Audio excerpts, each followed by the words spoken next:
Bearcat Bounce Podcast. Back at it again. Monday. Happy Monday following a win Monday. Monday ranked in the top 25 Monday. Monday vibes high on the football field Monday, but also Monday hearts heavy for a loss off the field. But we're going to talk about all that. A somber start to the show, but still an uplifting rest of the show from there on out as we dive into yet another fantastic Monday following a victory. What is that? That's 5 straight that we can say that following a victory we're going to have this here BVP. So without further ado, it's time to bring in the crew, the squad, the guys that bring smile to my faces every single Monday night. So Aaron Smith, Chad Brendel, Ryan Royer, gentlemen, how are we? I've been better. Not exactly the news I wanted to wake up to this morning, and then 3 hours of radio where my brain was just I didn't care. Yeah, it's been a rough three radio shifts. I usually love doing radio. I'm ready for a break from radio here for a little while with everything with Tony and now Jim Kelly passing. Yeah, it's things have been tough, but we're here. We're keeping it moving. that's true. Let's I wanted to just completely let's talk about Jim right now. Obviously, he's been on the show, numerous times. Friend of the show, obviously. Chad, you've known Jim for a very long time. Aaron, you and I have been able to be on the sideline at whether it be Camp Higher Ground, whether it be there at Nippert during workouts and practices and whatnot. And Jim's always the trusted go find him and chit chat for a while and then keep rolling from there. And Ryan, of course, you played, so obviously you know Jim quite well as well. But just a class act guy, one of those guys that are just so easy to talk to, such a friendly dude, but obviously just a massive Cincinnati legend. Chad, the Thrifty Hippopotamus, saying that you had some good radio comments. And anything you just kind of want to share here on the show as we get things rolling. Obviously, was really sad news to hear this morning. It's just tough, man, because he was awesome. Like, you guys know, like, you and Aaron are around, but you're not around the program like every day on a regular basis. Right. But you'd never know that by your interactions with Jim. Yeah. Like, It was like you were around every day. And he was happy to see you. He was happy to talk to you about whatever the conversation may be. Mm-hmm. He was just genuinely a good human. And I say this without any doubt that this is an absolute factual statement. There's nobody on the planet that cared about UC football more than Jim Kelly. Nobody. He lived it his whole life. Like, was literally born into it. Yeah. For 71 years, it was the Bearcats, his family, and music. Mm-hmm. And it meant more to him than anybody. And not having that resource, not having his friendship, not having somebody to stand at practice, and there's a million things. Like, I don't know football at that level. I see things and then I go ask people if what I'm seeing is right. Yeah. There's nobody I liked asking those questions to more than Jim. Right. And to not have that anymore sucks. Sucks. I hate it. It does. It absolutely sucks. Aaron, obviously you more and more, as Chad said, I did feel like he was just a buddy, just someone to go up and just chat with. And I went back and listened to the most recent time that we had him on the show, and it was just such a free-flowing conversation. And then we got into talking about his music and the shows that he's been doing and things of that sort. And he just had a very positive, happy vibe, and loved life, and you could tell each time, and you could just tell when Twitter goes up like it did this morning and all throughout the day with just nothing but happy, positive memories. It just truly is something to look back on and just see only the positive sides of things. But Aaron, obviously, you got to get to know him even better over the last few years.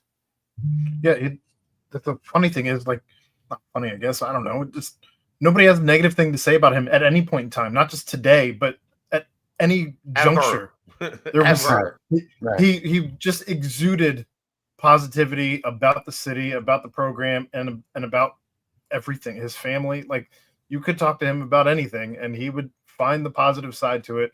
He's everything that I am not in that regard, and he's just. I said it today, and I say it again. He was the heartbeat of the Cincinnati football program, of the living embodiment of the Cincinnati football program. And to lose somebody like that who has the knowledge base of the program that he had, you could ask him about anything, and he'd damn near know the answer to literally any historic question you could ask him. It sucks to lose somebody like that, and cancer gets another one, and fuck cancer. No better way to put it. And Ryan, obviously, it's funny. I went back, listened to things, read things, and Jim was like a really great high school player and probably had opportunities to play collegiately at numerous other bigger programs around the country. So kind of like what happened when you were a player, he decided to stay home, be a hometown hero. Obviously, he had extreme ties to the university. So, I mean, obviously, you probably got to know him really well during your playing days and then even after. So, I mean, just a sad day for former players as well who probably had a great connection with Jim. Yeah, and I think you hit the nail right on the head when it comes to being loyal. You think about over the decade, like, ever since like Coach D'Antonio back in the early 2000s, Cincinnati was always kind of used as a stepping stone. And once someone has success here, they go to try to find something at a bigger program.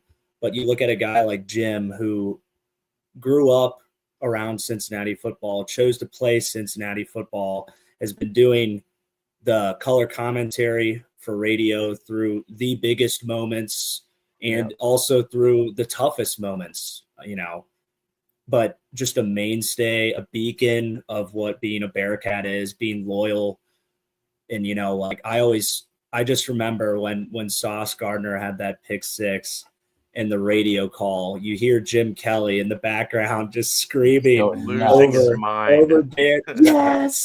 Yes. And like that was the first thing like I thought about. It's because I think it's a perfect example of, when you're doing radio and you're doing play-by-play, you try not to, like, even when you're like it's your team, like you went there, you try to stay neutral. But in that moment, like and Jim would know it better than anyone too, that was the moment where like Cincinnati really started to like put their foot forward and turn into that college football playoff team. And I know Jim could feel that, and he saw a play like that, and his love for the university and being in that moment.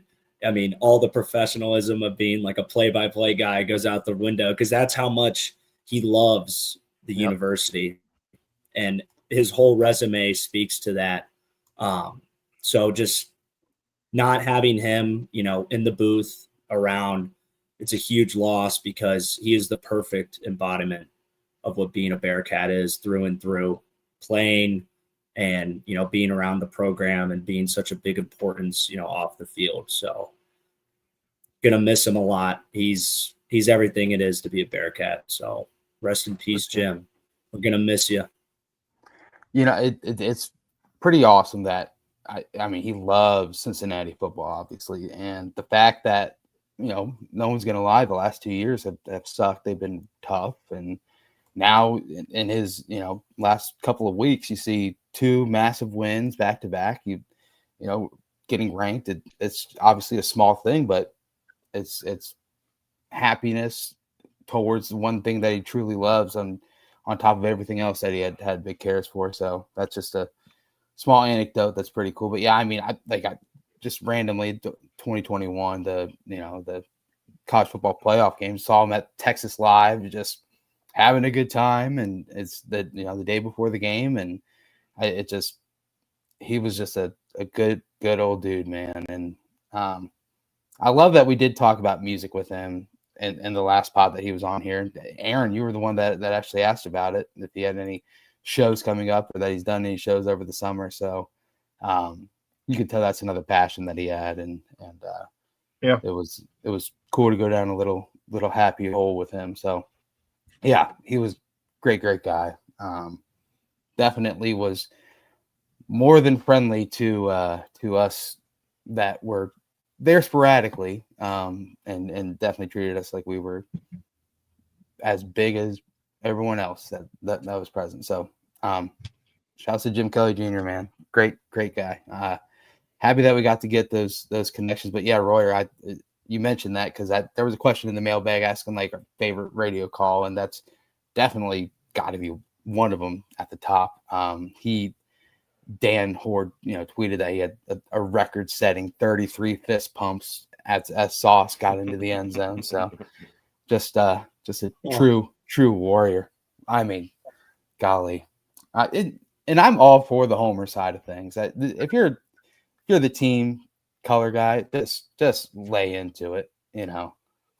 Be that super fan that's in the air. So yeah, and just a touching tribute as well. Just was it at this past game that they played a video over the jumbotron? Just a really cool thing. Yeah. So wanted to talk about that first because there's no bigger story today than that, and didn't want to do the happy blah blah blah how are we's and bury that. So wanted to dive right into it. So Danco Joe in the chat. Me out to dry there.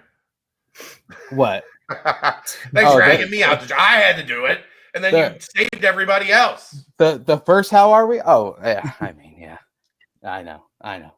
It's just old. What is it? Old tricks never die, or old habits die hard. Old habits die hard. Yeah. Danco Joe in the chat. Obviously Danco Transmission. I don't care, man. Go hit up Danco Joe. He'll get you hooked up. $10 off the oil change, 10% off your next fixing. But yeah, I agree with Greg. Win for Jim. I mean, you saw that kind of trickling on Twitter as well. Heavy hearts. A lot of outside circumstances going on that obviously affiliated with the team this season so far, and the fact that they've been able to rally and build around themselves, and now all of a sudden 5 straight wins and all you find yourself back ranked into the top 25 for the first time since 2022. So I mean, vibes are high, man. But a touching day as well, just remembering Jim and all the stories and stuff that you see on Twitter, and Carrie had some good things on the board as well. So just keep him, family, and everything in your thoughts and prayers. And I hopefully the Bearcats keep winning for another reason to keep pushing forward. But let's dive into this UCF game. Central, the Knights of Gold, the Roy, your number one arch rival nemesis now that Miami is what it is. A 20-11 win, and I just want to put away the 20-11 part and just emphasize the win part of that. Because obviously, not gonna lie, I had myself another wedding, and I hit the rewatch, and that second half was sure was interesting, just to put it lightly. But from your lenses, the problem was it was not interesting. Oh yeah, interesting in a negative way. No, I mean just not interesting at all. There was nothing interesting that happened. Those those UCF drives were interesting because I've only seen those out of those triple option, the Navy, Army, Air Force 17 plays for 40 yards. Yes, that is wild. And then they punt, and then I mean, by the way, I did bet on the Bearcats, and by the way, what the heck was that ending all about? I mean, like that, what, 4th and 12 or whatever, when yet again, it should have been another interception by like numerous attempts at interceptions by the Bearcats throughout the day, but bounces off us and into the waiting hands of the breadbasket, and the little back doors wide open. You get another pass interference in the end zone. I mean, I don't want to put it out there, but maybe the refs might have been riding the other way on the money. Yeah, but who knows, man? It's and anyway, Ryan, it's a win. A lot of these happened your last year, in 2021, where it was just like, damn it, let's just win and just keep moving on and things like that. But thoughts, I guess I just got to say thoughts after how weird that second half was. Yeah, first half, offense was humming. It was looking like it was going to be that UCF game my last season. When I got to go into the game, when we were going down there, I think that touchdown called back, that kind of hurt too. That might have been a little bit of a foresight for the second half of misfortunes and not being able to capitalize on certain opportunities. But you are right. A win is a win, especially in a conference. I know it's kind of like joked about sometimes, like this is like a big rivalry game. There's been a lot of like battles between UCF in the recent past. But going against a conference opponent, a team that, there is a little bit of bad blood there, being able to win, you're winning at home, which is what you have to do, especially with the road slate you have in the Big 12 for us this season. So being able to capitalize for a 5th time in a row, that's the most important thing. But what's good to see is, we know the team didn't play, obviously up to standard, especially in the second half. And that's being echoed, post game from the coaches and the players. So I think being able to come out of there, a commanding first half, the Bearcats were in control the whole game. So good way to take some learning opportunities, from that second half, be able to get right for another bye week. Correct? Is there another bye? Yeah. Leading later. Homecoming. No. Where's it? No, I'm sorry. No. Oklahoma State. Yeah. Oklahoma State's not a bye, Ryan. Jeez. No. That's Well, not what I'm saying. I saw what you were doing there, Ryan. Yes, technically No. it is a bye. No, we would never say something like that, Brent. Okay. That is bad juju there. Defense played solid. Had an interception, right? Fumble. No. I'm trying to remember. Forced fumble. No. Brian Sims forced a fumble. Brian Sims forced fumble. Yeah. Cincinnati is one of, I believe it's 3 schools in college football that do not have an interception on the year. Crazy. Was it? Did we drop one? I don't know why I just thought that. We dropped like 3. 4. Yeah. 3. 4. Maybe 4. Yeah.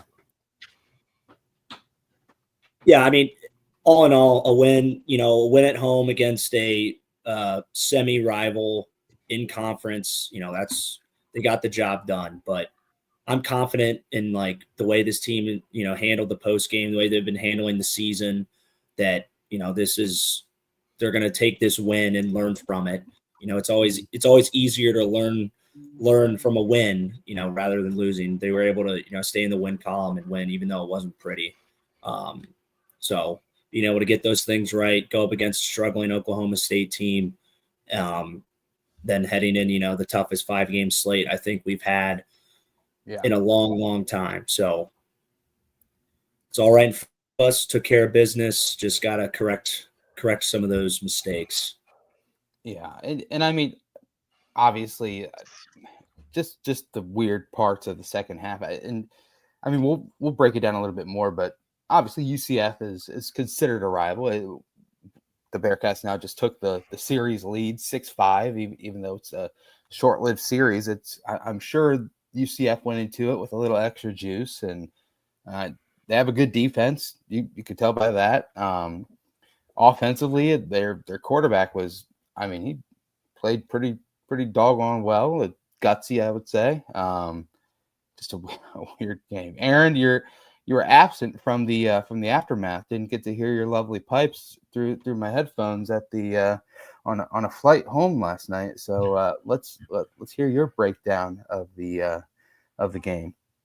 Yeah, Keegan did me a solid. My cousin was in town from Orlando to watch his alma mater take the fat L along with his friends. But no, I thought, kind of what we're all talking about. Like, sometimes it's not pretty, and you have to just find a way to win. And we're seeing things this season, this game. We've seen other games where it's not been pretty, and the Bearcats gut it out, and they find ways to win. And that is, we saw it. It wasn't something that last year's team could do. It wasn't something the year before that could do. So it's not an aesthetically pleasing game. They're not all going to be, Kansas shootouts or anything like that. But there's obviously things you can take away that were good from this game, and things that were not so good. I mean, Sorsby talked about how they have plenty to work on. Coach said that they're going to get after it and plenty to work on, and they all know what's ahead of them, and they're lining themselves up to be in a pretty good position come the end of the season. And we'll see where the cards fall, but right now, got to be okay with the win. Chad, what was the final tally on plays? I think it was like 90 or a little bit more than 90 run by UCF. 90 total plays run by UCF. Have you ever seen something? I mean, this is just a very strange game, but obviously a win came out. And anything kind of glaring now that a couple of days have passed and you're able to kind of digest the game even more? I mean, it's pretty simple. Like the offense didn't play well. They hit on a couple plays. They missed a couple big plays that would have made things look a whole lot different. Yeah. But ultimately, Central Florida's got a good defense, and they made things tough. They did not let Cincinnati get the run game going. I think, honestly, what we're seeing is how important that is to everything. Mm-hmm. And when the Bearcats have the run game going, I think that's what gives this offense rhythm. Yeah. Because the big guys are mauling people up front, and there's a little pep in their step, and they're getting 7, 8, 9 yards a run, and it really puts a defense on its heels. UCF did a good job taking that away, and it felt like they kept trying to get it going, and they couldn't. And then you're behind the sticks. Then you're 2nd and 9, 3rd and 7. And I think that's kind of the superpower of this offense is the balance. And there wasn't a lot of balance Saturday. There was a lot of reliance on, okay, we're going to have to overcome. Like we want to still keep trying to get the run game going, but because it's not working, now we're behind the sticks. Now we're in situations that we're not really accustomed to offensively. You hope, based on what you've got coming up, like once this is, this Oklahoma State week is over, Baylor's offense is going to test you. Like, you're going to have to be on your P's and Q's because they're going to rack up yards. Yeah. And they're going to put some points on the board. So they've got to go back to the drawing board and figure out why didn't the run game work? Because what's going to happen, guys? Teams are going to look at what UCF did. They kept guys in the box. They played downhill. They flowed to the run game. They tackled well. I mean, like I said on Saturday, they played those Tawee Walker explosions on Iowa State 1,000 times for those guys at UCF. And they said, is that going to be you? Right. You're going to let their guy run you over like that? You're going to get embarrassed on national TV? You're going to have 1 million hits on social media? People watching you get destroyed? Yeah. No. So they came in with a purpose. They were aggressive. They tackled really well. And I thought it made the Cincinnati offense unbalanced. And I thought it took them out of their rhythm, and it made those misses even more, the bad throw to Royer where he would have walked in for a touchdown that ends up in a field goal. The miss to Caleb Goody where Sorsby just put it 3 inches too far. Yeah. It made those trip even and more fall. glaring. Trip and fall as well. Trip and fall on the power play as Tingestal pulls and gets tangled up with Sorsby's feet. Like, those are mistakes. Those are things that haven't happened. The drops. I mean, it felt like there were more drops in the first quarter than they had all season. Mm-hmm. So little stuff like that keeps the offense from getting its rhythm.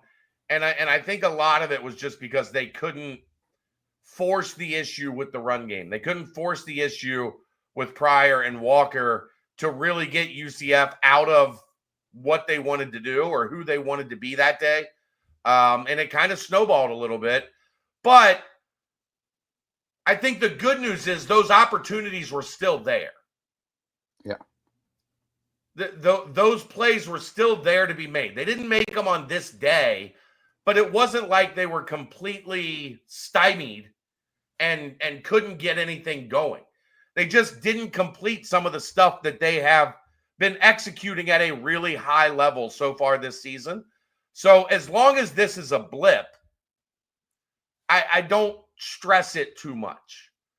Now, if we start to see it become a trend, then it's okay to start getting a little bit concerned about it. But for right now, it's an aberration. It's an outlier.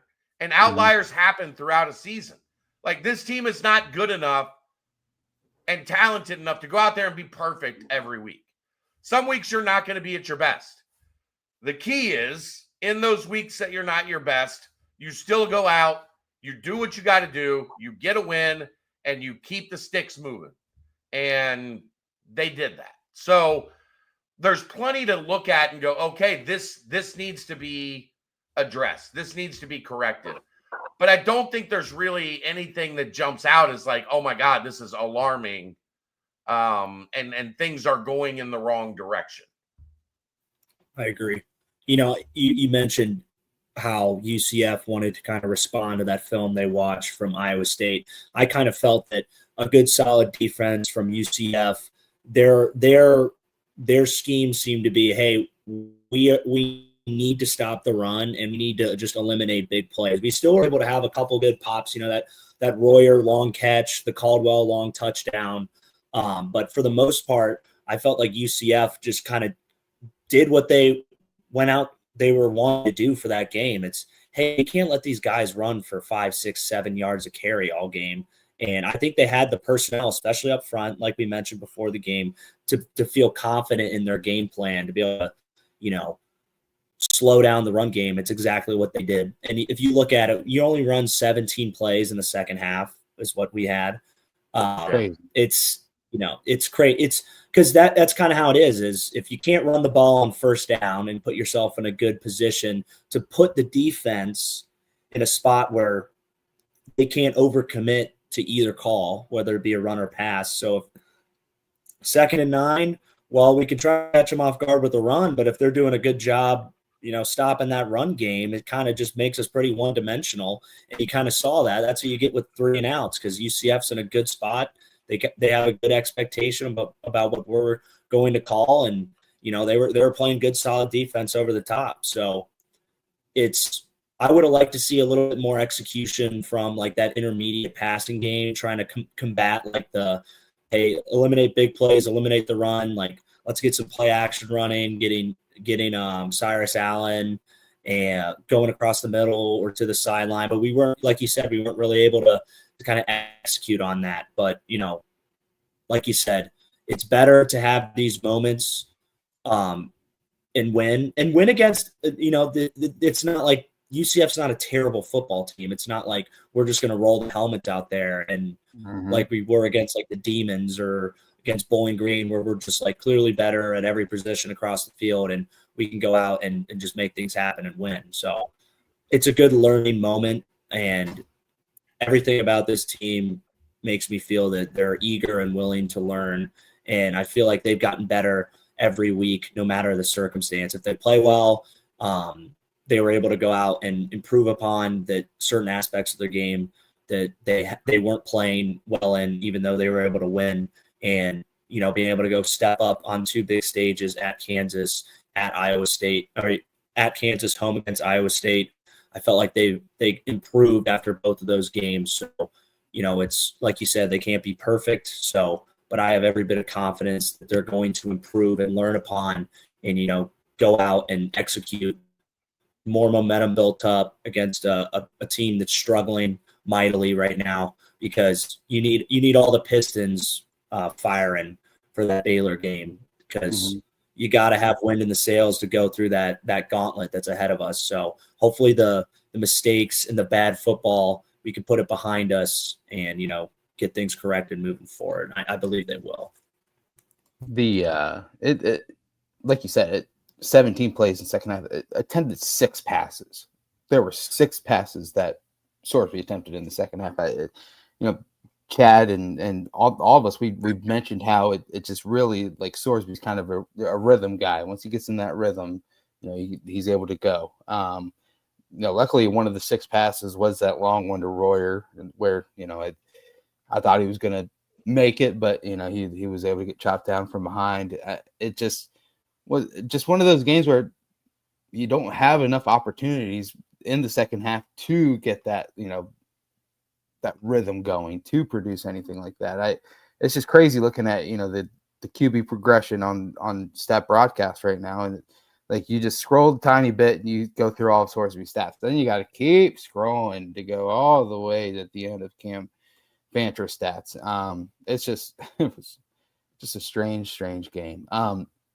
Royer, your thoughts on, you know, because obviously Fancher finished with over 100 yards rushing.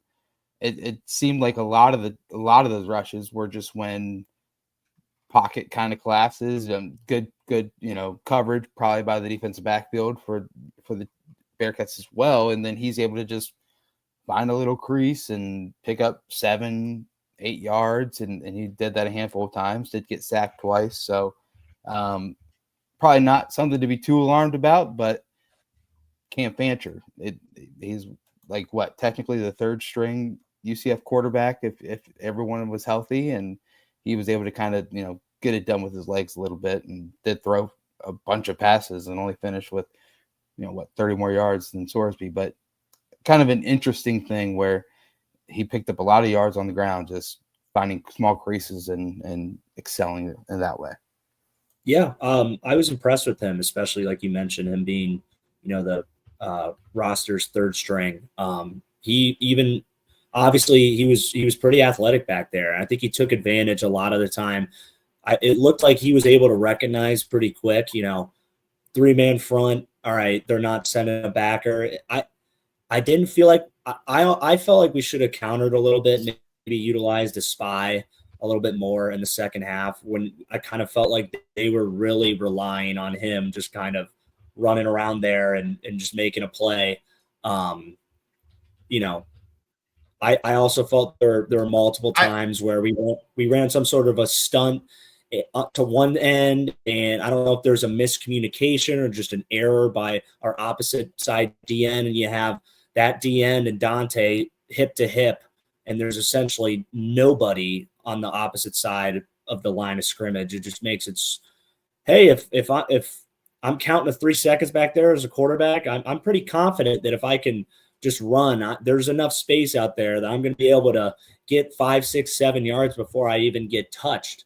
So I think you saw a couple of miscues on the D line in pass rush, and it makes it hard when you're the 3-man front. You know, you get what you get out of it. You're not really expecting to get a lot of pressure because you're trying to, you know, have the cushion against the pass game. And, you know, you have an athletic quarterback back there that's taking advantage of it. And if we don't counter well with more pressure or with the spy, then you'll kind of see him be able to extend drives for them like he did. But still, I mean, Ryan. that last scoring drive is pretty fluky by them. And being able to hold them to 3 Extremely points. fluky. It's not, it's hard to really complain about much when a defense allows 3 points to a Big 12 offense. So I have a question. What's Ryan. your question, Jeff? The easy thing is to say, why don't you just spy him? I think they were getting what they wanted from coverage. Like, he was only running because the coverage was solid and he didn't have anywhere to throw. If you take somebody out of that coverage and shift them to a spy, don't you take a chance at upsetting the apple cart? Like, I think they were okay. He's not Lamar Jackson, right? Like, he's a guy that can run and he's athletic, but he's not going to beat you with his legs. I think they were okay with Cam Francher getting 8 yards, 10 yards here and there, as long as they didn't give up any of the stuff down the field, the stuff over the middle. Like, I think there's a real situation where they don't spy him because they were okay with what he was doing. And there were a couple missed tackles. Like, there were a couple, he juked Dingle out really bad. Like, there were a couple times where if they just make the play in front of them, his rushing numbers look a lot less impressive than what we saw. The way I described it, Ryan, is I don't think Francher with his running really hurt Cincinnati's defense. I think just for us watching, it was really fucking annoying. Like, it was annoying, but it wasn't. It wasn't doing a ton of damage to the game plan defensively that I saw. Yes, but there were a lot of times where I think at least 2 drives where they kind of gambled and said, "Hey, let's go for a 4th down." And there could be some of those drives that if they convert on those, it's 3 points, touchdowns, and it's a kind of a different game. But I thought that's one thing. You're seeing that growth of those the safeties in their defense. They're playing better. They're playing 4th better. and 5 and in, playing better. They're getting better, and that was like something that we were really concerned about, a couple times now this year. So seeing growth in those situations is encouraging. But for me, the way I understand the defense, a guy like Dingle, like, his contribution really to the passing game is, if you really feel like how I felt, hey, they're really like relying on the quarterback to kind of save them or, contribute a lot to their offensive production. Yeah. Take Dingle and just have him do like a fake mid drop and then just creep back up, sit right there right around 5, creep up to 3. Or, you know what I would love? Throw a little change up in there with Golday.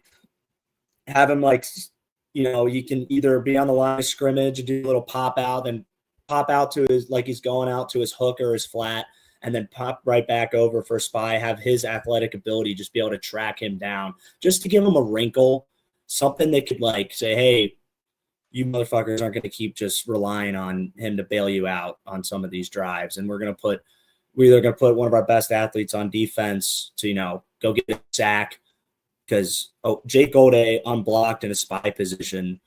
That's how you get sacks, as playing spy, because you have that clock is turning in that quarterback's head. Everyone's kind of covered up. The offensive line is they can't really locate you like that when you're in spy, when you're pulled off the line of scrimmage, and you can just shoot in there and make a play. And I like a guy like Golday being able to do that. Let him do that either once, twice, 3 times a game. Yeah. But especially with Dingle, because that Mike linebacker, his contributions, especially with an extended amount of quarterback drop time, is pretty. I'm not going to say it doesn't mean anything, but I think the value of him being a spy in that situation definitely outweighs it. But Chad, you are right. Like, it wasn't obviously it was annoying, but it wasn't like they scored. Yeah. Yeah, they didn't. They truly scored 3 points. So Bend, he but wasn't don't busting break. 70-yard runs. Like he wasn't. He's not a guy that's just gonna like flat out when he gets into open space, like you're in trouble. It was like, okay, he's out in open space, but we still have him pretty much corralled. And he picked up a first down, but it was like an 11-yard gain. It wasn't 37 yards, just running roughshod on Cincinnati's secondary. And outside of the couple just missed tackles, I think Dingle joked about it and the press. Oh, he got juked out of his socks on one. He just went right over him. But outside of those, the defense did close pretty hard, and they were definitely hitting Fancher pretty strongly there in the tail end of the game. But Aaron, were you about to say something? I know that Chad and Keegan kind of talked about it a little bit on the aftermath, but just looking at all the guys who had 5 tackles or more that aren't names that we've seen over the course of the season. When you talk about the guy the leading tackler was Trey Gala-Collard. That's certainly something you like to see. Then Jonathan Thompson, of course, Jake Golday's up there with 7, along with Dingle. Then Simeon Coleman with 6, Whedon with 6, and Xavier Williams with 5. Those are, we talked about it last week, wanting to see some other guys start to step up other than guys not named, Jake or Dante. And I think we're certainly starting to see that. 8 pass breakups. Granted, you didn't have an interception, but 8 pass breakups, I think, might actually be more than what they've had. That's close to what they've had all season. So they're getting to the ball. They're getting to the ball. The biggest play was that busted weird play where the tipped ball goes right into the hands of the UCF player, and so so stupid. It was a dumb play for sure. And their longest run of the game was the very last play of the game. Old Miles Montgomery, little pad stat in there, and Nippert. I mean, he got dominated. The safety is, he was doing what he's coached. It's 4th down. You don't go for the interception. Just go to knock it down. And I think he was even kind of surprised where that ball was coming in. It was like so easily. It's always those like balls that really just kind of surprise you, like how easy they are to be caught, and everything in your head normally goes, oh, I got to pick this off. 4th and longs, end of game. It's just bat it down. And just somehow that ball just gets deflected up like that. It's insane. Well, it bounced right off his chest. Yeah. I don't think he knew what to do with his hands. He was like, bing. Bounce off the chest. Right into the guy's hand. And that guy was like, he had to be at the perfect spot too, because it just literally was a gift. And by the way, 2-point conversion, ineligible man downfield, 5 of the UCF guys were all ineligible downfield. So throw the flag there. I mean, what are we doing? Vegas, congratulations yet again. But anyway, they were all over us with that last week. They made sure not to miss that one. I mean, our touchdown. what a 2-point conversion, right? If you have 3 offensive linemen that are 6 yards in the end zone, that's an eligible man downfield. And I mean, it's pretty much exactly what happened at Notre Dame Stadium. Pretty easy to see. If you enter the end zone as an offensive lineman, you are downfield. It's a pretty good marker for the official to kind of notice. If there's any white jerseys dancing around in the end zone immediately. Stupid little shovel pass. I mean, that's just who didn't think they are? The Chiefs? What is it? Travis Kelce in his prime? I guess Dallas Goedert, the Eagles, they're doing this. What is everyone doing? Anyway, I mean, that is spoken like a true delinquent. It's damn terrible that they let that happen. But either way, Max Fletcher is pretty damn good. He won Big 12 Special Teams Player of the Week. Steven Rusnick is the only kicker in the entire country to be perfect since 2024. Special teams, Aaron, what are they? No, they're special. They're special. Oh, I was setting you up for your freaking tagline. Jeez. But Aaron, special teams are what? Well, you have to. They're not just teams; they're special. Hey, all right, you're with us. There it is. That was good.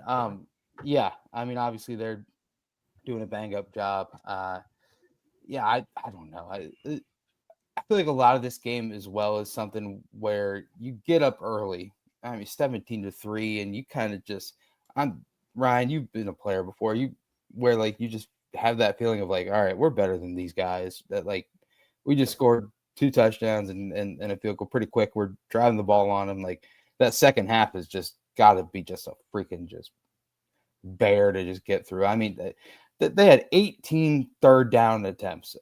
This is just a whatever. A win's a win. It was 20-11 the final score, and the Bearcats were on top.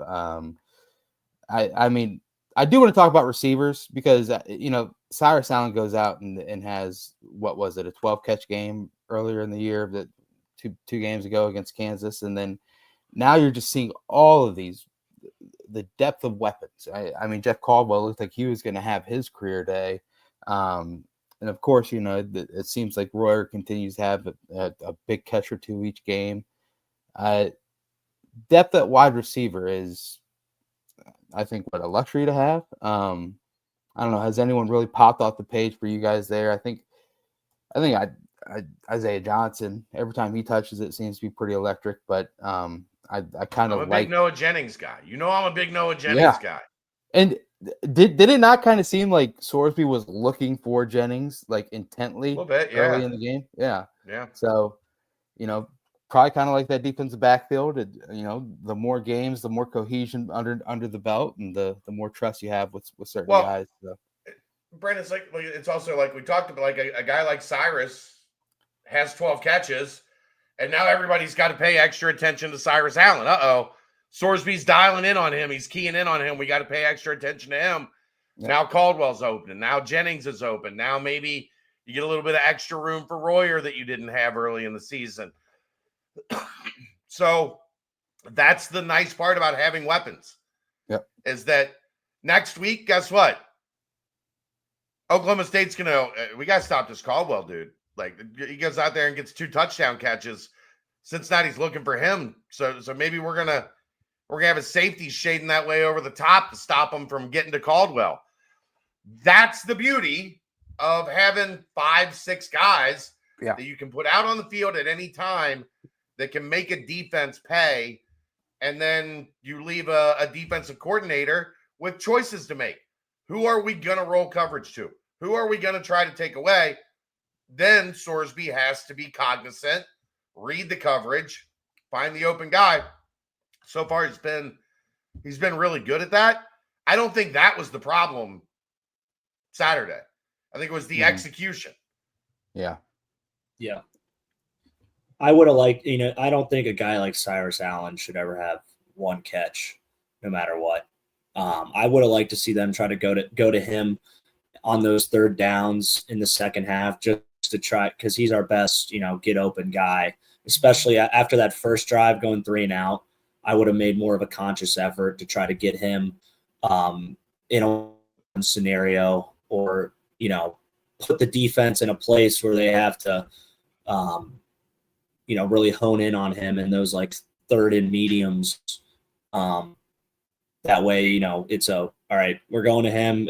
If he's covered, then, Royer should be, popping right inside of him, open up or something like that. But it's true, when you have a guy like that who's been, really showing out here across these past couple weeks, that it's going to open up opportunities. I really want to, Jeff Caldwell had kind of like a blown coverage touchdown for his first one. I think it's going to take a little bit more of him, like really like getting open in one-on-one coverage. Sure. For a defense to really start to kind of lean toward him. I think, like we say, he's a freak athlete, and more, him making big plays, I think, is only going to grow his confidence, grow the play caller's confidence in him. So obviously, he hasn't been like a guy that he's like, oh, we got to get him the ball. He's going to get open, and we got to call things up for him. But I think that, that's not, outside of his toolbox. I think he's going to grow into that. So just putting things on tape of him making big plays and having touchdowns is definitely good. And I think it's going to start to move the needle towards him more. And once that starts happening, I mean, Ryan, some of that too is maybe not necessarily they're gonna start doubling him, but maybe that guy that they're bracketing Cyrus with now has got a little bit more responsibility. Like you can't let Caldwell, that safety is now kind of got to pick between one of the two instead of just I'm going, we're going over under on the slot guy. Now, okay, well maybe the boundary guy, I got to pay a little bit of attention to him too. So it's just the synergy of defense, right? Like we got to pick who we're going to try to stop. And the more Cincinnati puts on tape, the more defensive coordinators are sitting in that meeting room sweating their ass off. Yeah, because the field and boundary safety in a lot of calls, unless it's just like one robber where it's one high or it's just straight man and they're sending a pretty crazy pressure, like it's always going to be like 3-on-2 in some sort of scenario where you're going to have two concepts from the receivers and they're going to have two guys like underneath them, and then the safety is going to be kind of like playing in between both of them. And even though it's going to take a guy kind of like a Jeremiah Smith where it's like, hey, that safety, we're not even doing something like a 3-on-2. It's 2-on-1 and 1-on-1. Right.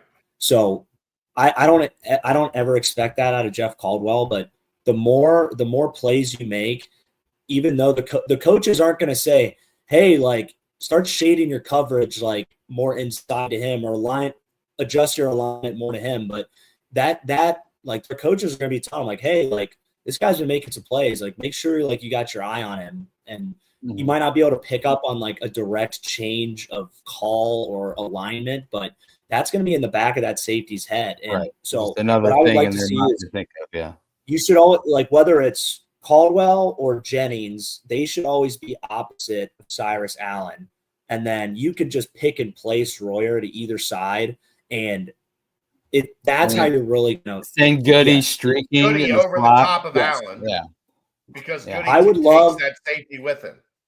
Mm-hmm. I would love just 3-by-1, Caldwell to the boundary, Goody, Cyrus, Jennings to the other side, and just pick on those safeties, because have Cyrus run intermediate, Goody streak up like a bender towards the boundary, or vice versa, depending on where we're aligning. And that's how you really start putting these guys in binds. And the more these guys keep making plays, the more it's just going to mess with these safeties, pre-snap keys, in route, like adjustments in their coverage. So it's all good it's bad problems for defenses. It's good for us right now. So the more these guys keep stepping up and Sorsby spreading the love around to all of them, it's good. So let's have another big week in the passing game versus Oklahoma State to get more tape for Baylor to have to worry about. Not have one of these games. Pretty damn fun having weapons, huh? I mean, I'm sure Sorsby goes to bed every night saying, "Hey, man, those DMs were pretty great that I sent out." And, I loved when we had Nico on a couple weeks ago. He was talking about how on the sidelines he always walks up to Caldwell and he says, "Listen, you are a freak. You are a freak. Go out there and prove it." Because I mean, he is. Like, I mean. After he had that little broken coverage touchdown, he was ferocious and threw the ball. I was like, damn, that dude's a freak. And then his little back shoulder, little box out catch too. I mean, that's a hard play to make, and he made it look easy. Should have been a flag on that one as well, but that's for another conversation for another time. Just real quick, just some quick nicks and notes. Let's see here. Of course, Max Fletcher, Big 12 Special Teams Player of the Week.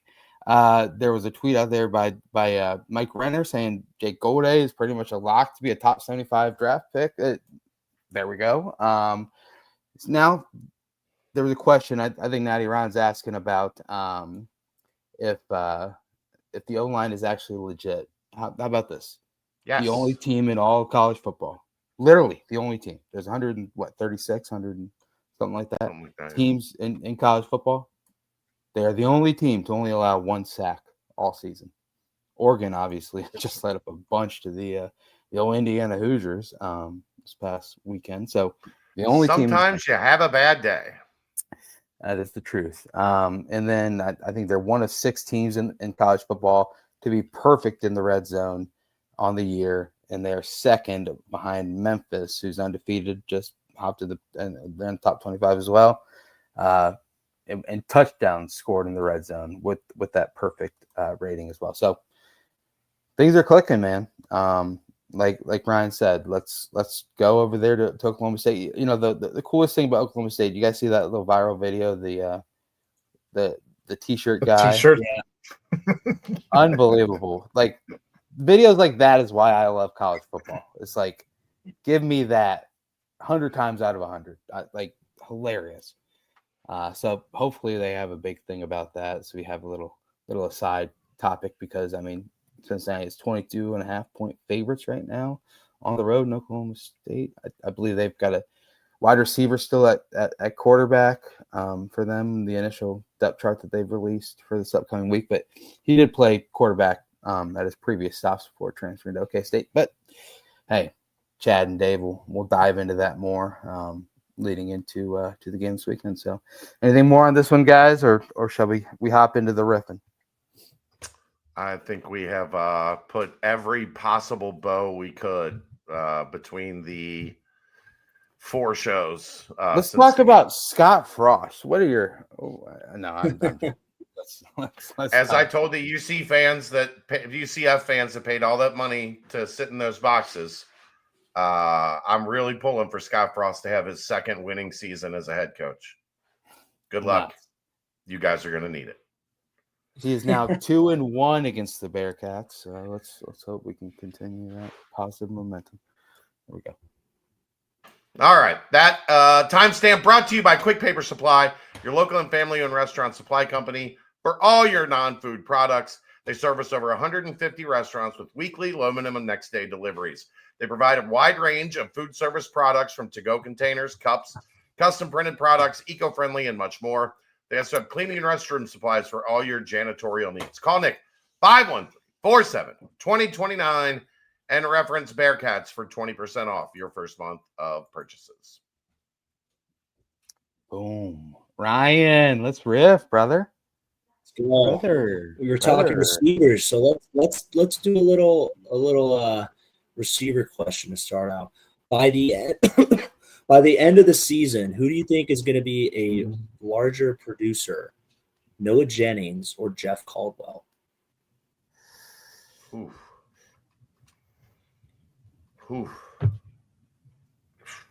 think it's going to be Caldwell. I still think, just because he's a freak, I think it's going to be Caldwell. I think that he's scratching the surface right now, and I think that this game is going to be where we look back and see his turning point.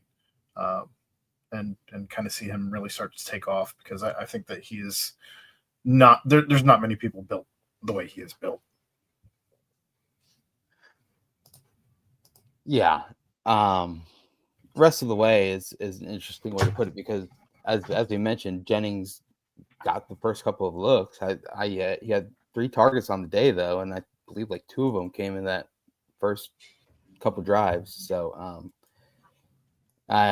but I've got to ride with Aaron. I think Caldwell just has the ability to have the more like flashy plays, a big catch, big contested catch, or big catch and run. So I'll go Caldwell as well. I'll go Jennings. He's made just some electric moments happen so far. I think both. I think it's a razor thin line between the two of them, because they're splitting almost equal time at the same position. They're giving you a little bit different in terms of how they're getting the job done, but they're both getting the job done when called upon. So I don't know that you see one like really pull away from the other in terms of snaps. So I think you're going to continue to see both guys get the opportunity to make big plays. And I think both guys are gaining that confidence that they're big playmakers. So I don't know that there's going to be much of an edge. I think one could have more catches, the other more yards. equal in touchdowns. But I'll go Jennings just because I've really liked watching him play from training camp all the way to now. Not that I haven't with Caldwell, but Jennings was kind of the unexpected, right? Like it was like the situation we talked about with Tengastal and Lozowicki. You love those position battles because it's two guys playing at a high level fighting for a spot. Right now, you've got two guys in Caldwell and Jennings playing at a high level fighting for a spot. That's the position battles you want. Not both our guys stink and we got to pick one. Exactly. Real quick hypothetical for you guys. So obviously we know what Xavier Henderson was, and possibly with additional other weapons next to him would have been better if whatnot. As far as it goes, though, do you think that Noah Jennings and Isaiah Johnson would have been like wide receiver 1 and wide receiver 2 on the last two teams, the past 2 seasons? Because I think like the every time that Isaiah Johnson touches it, it's just like, whoa, he makes 1 or 2 men miss on every single time that he touches the ball. It's just wild how deep this is. But I think they would have probably been like one of the top options last couple of years. Wouldn't have taken a ton to elevate yourself to wide receiver 2 last season. Yeah, right. I agree. Let's not think about that. We're ranked. We're ranked at the top 25. You asked the question. What a time. What a time, baby. What a time. All right, Ryan. Take it away. Chris Moore, congratulations. Another friend of the show. Gotta love it. A lot of friends of the show out there these days. We do. Hey, that's a good thing to have, right? Do you guys need to see the Bearcats rush for over 200 yards to feel more comfortable about the running game's momentum heading into the Big Five is what I'm going to call it for the rest of the way? I don't think I need 200, but I need 150. Really? 200. 200 is not that hard. Okay. What? we have two running backs who are really good, and then Sorsby. It's against Oklahoma State. I mean, like, should be up by a bunch quick. Yeah. Give me 80, 50, and 70. 80 from Tawi, 50 from Evan Pryor, and 70 rushing yards from Sorsby. He's gonna break a big one. That would make me feel great. Honestly, I want to see Tawi Walker get over 100 yards next game against a struggling team. Go establish. I'd love to see either of them get over 100. But kind of going back to your first question, I don't know that I need to see him go over 200. I think that going over 200 means you comfortably had the game in hand for a while. But I still think that they have things that I want to see out of the pass game get cleaned up. And if that means that you're doing some things out there, I don't know that it's running up the score. If you're just playing through 3 and then running the ball through the 4th, I wouldn't consider that running up the score. So I don't know. I just want to see a lot more out of the pass game than what we saw this past Saturday. Well, Aaron, you're going to have a good chance because Oklahoma State allows 298 passing yards a game. Good. Sheesh. I don't think we're gonna have a problem. I don't think we're gonna have a problem throwing the ball. That's kind of what I was leading towards. You know, what are we gonna see out of this run game?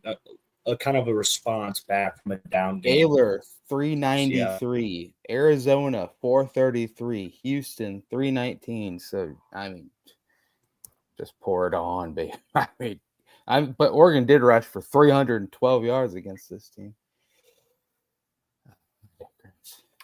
They're bad at both. They're bad at both. They're good at like making one man turn into like 40 men, all with their shirts off, twirling it around their head like a helicopter. I love that. Pablo.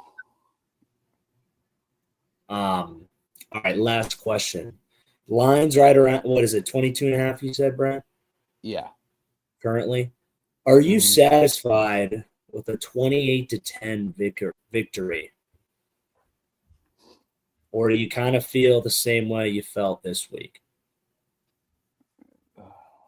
Well, 28-10 is not covering, so that would piss me off right away. I think it depends on how the game goes. If it's because your offense couldn't ever get going and you have the 3 and outs that you had this past week, then that's a tragedy. Then you're running into all sorts of issues that are concerning going forward. A tragedy? Ooh. A tragedy. If you have that many 3 and outs, that's a tragedy. A Travis mockery is what it is.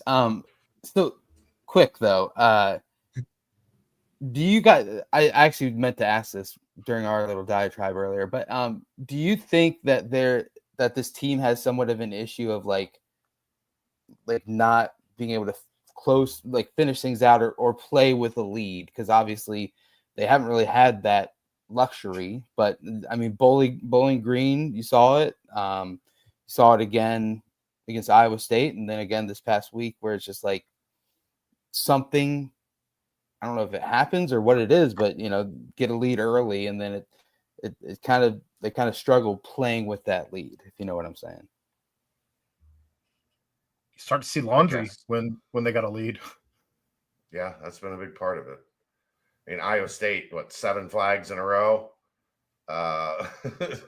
Yeah. So some of them were penalties, but I think Aaron's onto a little bit of something there. I mean, I'd like to see a little bit more killer instinct where make that 24-3, make it 38-3 or 38-10, where you're just able to put a team away. But look, guys, you're going to hear me say it over and over again.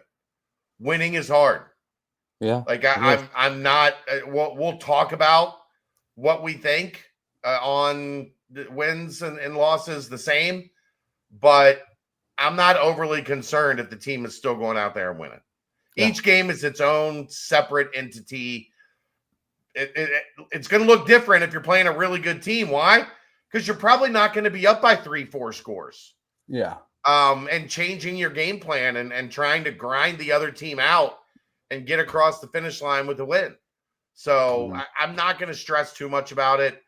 Would I like for it to be a little bit better? Yeah. Does it concern me all that much? No, not really. I just know that if you're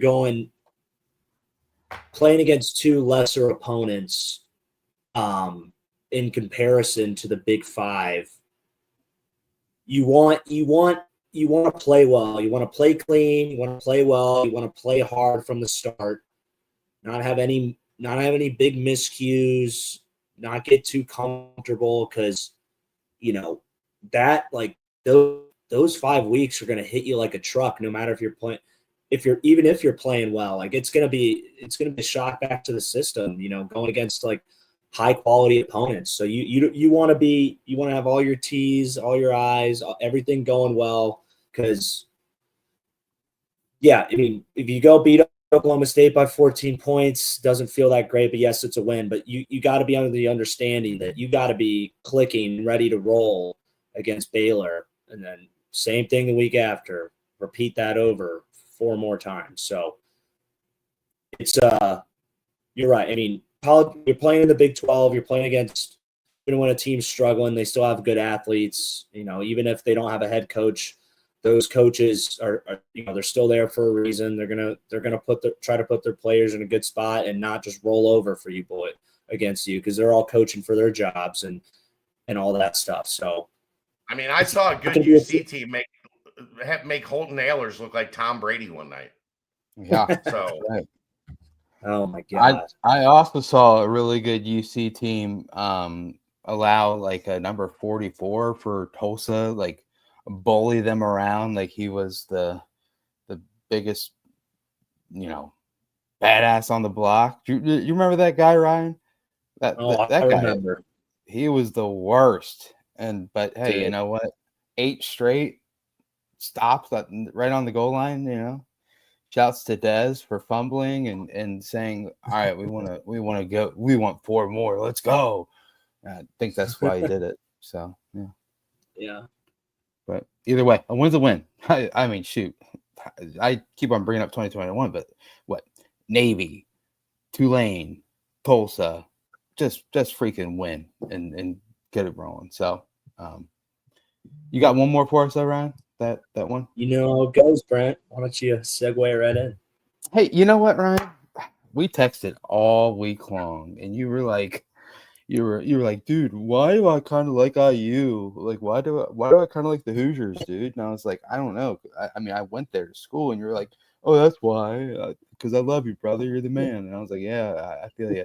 And then like we ended up keep on texting, and I was like, you know what? And then I said, Ryan, I'm gonna take this question myself. I'm gonna pull it off this time, and this is the shouts to Jim Kelly, and this is a little bit in remembrance of him. So he loved live music. We've mentioned it before. Obviously, he had his own. He was in what he said. He had bands. He had duos. And then he started performing on his own. Good covers, this, that, and the other. So my question to you guys, in remembrance of Jim Kelly, is: where would you say is the best place to take in a live cover band, a live music setting? And then what is one song that you love when it comes on and you just sit back and take a sip of your beer and you're just like, yep, this is a good night? I'm gonna go with Blind Lemon up in Mount Adams, and I'm gonna say Wonderwall. Okay. Little Oasis, baby. Yep. Little Oasis, Wonderwall. Okay. Chad, I mean, Ryan? are we just talking locally? No, literally, I mean, you can there's create this setting if you want to. There's really only one best place to watch live music in America, maybe the world. Red Rocks. Well, we're talking like Jim Kelly type performance, but yes. That's the best place to watch music anywhere. I don't know. I don't know of anywhere that really jumps out as like. Or Chad, you could just create a setting, just like if I was at this type of a bar, this type of song comes on. Oh, it's a great day. I mean, I like a good patio, like maybe a little river view. Well, you got to be on the Kentucky side because the Kentucky side's the best side. You get the best view of the skyline of downtown Cincinnati. So, somewhere with a patio on the river, Covington or Newport would probably be my preference. Well, give me a little old school White Stripes, Yacht Club. I don't love the place for the food, but like what's the place right there in Newport, Bellevue? Buckhead Mountain Grill or whatever that is right there. Like that place has got an awesome patio, very cool little setting to watch some live music. Give me some acoustic White Stripes out on the patio at the spot in Newport. Okay now. Royer. You gotta give me Jimmy Buffett covers down at a beach bar. Oh, right on the beach, man. Yeah. In the Florida sun. Come on down, dude. Man. I would love. You would. That's the best, man. Sitting there drinking a Corona. Man, if I ever told my down here, we would rip through, bro. Golly. Have I ever told my Corona story on this podcast? Oh gosh, no. Let's hear it. So when we lived in LA, we had some friends that lived in Chula Vista. I've been there. And nice place. Chula Vista is the city. It's not really. I mean, it is, but it's not. Chula Vista is the city right next to Tijuana. Like it's the last city in California before you go into Tijuana. Mm-hmm. So we go into Tijuana. It's the first time ever going into Tijuana. We walk across the bridge. You go through customs, whatever. And when you walk down the steps of this bridge, there's a tiki bar right there. Mm-hmm. And it's probably noon, 1 o'clock in the afternoon. And this tiki bar had 3 Coronas for $2. Wow. And we sat at that. We did not move from that tiki bar for like 10 hours. We just sat there. I don't know if it's still the case anymore. I haven't I'm a Cincy Light guy now. I just drink Cincy Light.